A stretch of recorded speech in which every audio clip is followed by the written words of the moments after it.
Hi, my name is Zoe. This is Frag. Unlocking the mind, body, and soul. Building a relationship with the entire you. This is Frag. Hi, Zoe. Welcome to episode number 7. This is the show where people can learn how to defrag their situations. We all have bad days. We all have times where we just don't want to participate. But have you ever asked the question, why? Then it's time to defrag. People are afraid to write down their emotions. I totally get that, and I'm very guilty of what I call hidden speak. Hidden speak is taking what I am feeling, be it good, bad, ugly, anything that is moving through me, and trying to put it in a positive message. No matter how ugly the situation, I'm going to turn it into something that sounds and comes across as positive. Because once it moves through me, guess what happens? My eyes see it. Do you understand what I'm saying? And once my eyes see it, it goes right back into my body again. So hidden speak is it good? I'm not saying that it is or isn't. I just know that it requires just as much energy to be positive as it does to be negative. Were you ever afraid that people would read your material? And you know what? That's exactly what it is. It's material. As in materialistic, or materials that are required in order to build stronger foundations. It's just material. I leave my journals out because if my wife ever has a question about something that I'm moving through and she doesn't understand by way of just having communication, she can just open up the journals, the Defrag journal or my daily writing, which are my morning pages, which were heavily inspired by the teachings of Julia Cameron in The Artist Way. I don't mind if somebody steps in there, but it did take me maybe 10 years to gain that confidence. You compare writing to unclogging bathroom drains. I recently had to jump onto Amazon and get what's called a drain snake. The plunger wasn't working anymore. Drano, for some reason, wasn't working anymore. But that little tube that takes the water from my shower to the sewer wasn't working correctly. So I got a drain snake. And I believe that we as human beings run into the same clogging situations. You've got so much content and so many experiences that are just stuck right here. And I talk with so many people, they go, I just don't know how to get it out. You need a drain snake. And that's what defragging is. A recent clog. Your relationships with coworkers. First of all, I'm not a professional. All I am, I'm an observant. I'm a writer. I'm somebody who understands the emotions that go into every single day, but that does not qualify me as a professional.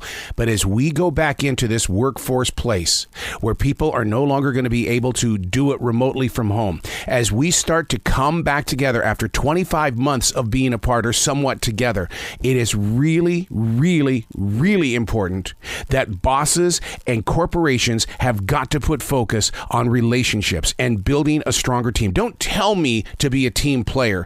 We have to build the team from the ground up again. You've got to be able to take that drained snake and you've got to be able to pull out all of that's clogged up on the inside. You got to be a better listener. You got to have compassion.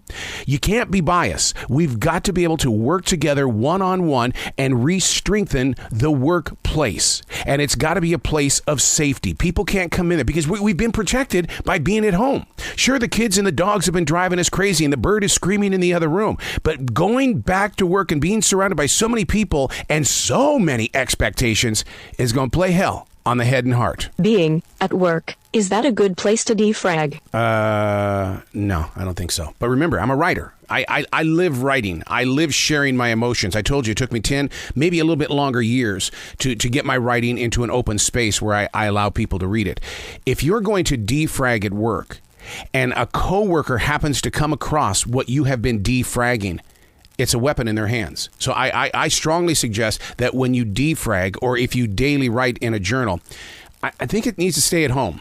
And if you do need to release something, step into the bathroom and record something into your smartphone. And then when you get home, write it down and kind of grow from it in that direction. But I do not believe that you should ever leave a fingerprint because it becomes somebody else's weapon. A listener is shy, doesn't like to talk. How do they become more outward? You may not believe this, but in reality, I am a very, very shy person. My entire life, I spent all my time in my bedroom dreaming, building things, playing with things, creating, doing all of this stuff, all because I didn't want to go out and be with other people. And even at the age of 59, there are many times I still don't want to be with people. But the way that I've gotten around that is by putting myself in places where people are, where I can participate with conversations. I can really get involved. And that's like taking on the essential job that I did in September of 2020, right in the middle of a pandemic.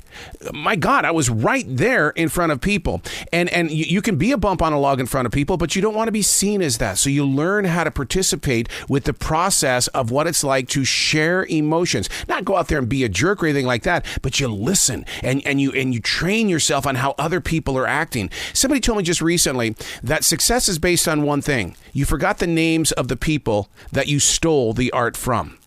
That's kind of an interesting thought, because every one of us are a piece of somebody else. So, going out there to a Starbucks or going to a Target, go to a grocery store, or just go and just be with other people. You don't have to be the center of the conversation. Just go and learn. Learn how to ask questions. Exactly. But here's the thing. Not only learning how to ask questions, but learning how to answer questions.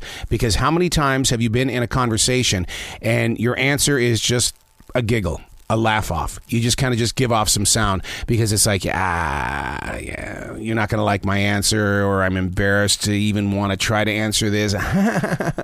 and you giggle your butt out of it. And it's like, okay, how do I become a better answerer? By becoming a better questioner. Be the interviewer. Practice it on paper. Practice it inside your smartphone. Become a part of the conversations. Once again, don't be the center of the conversation. Participate on the outside and start making your way inside. That's what defragging helps you accomplish.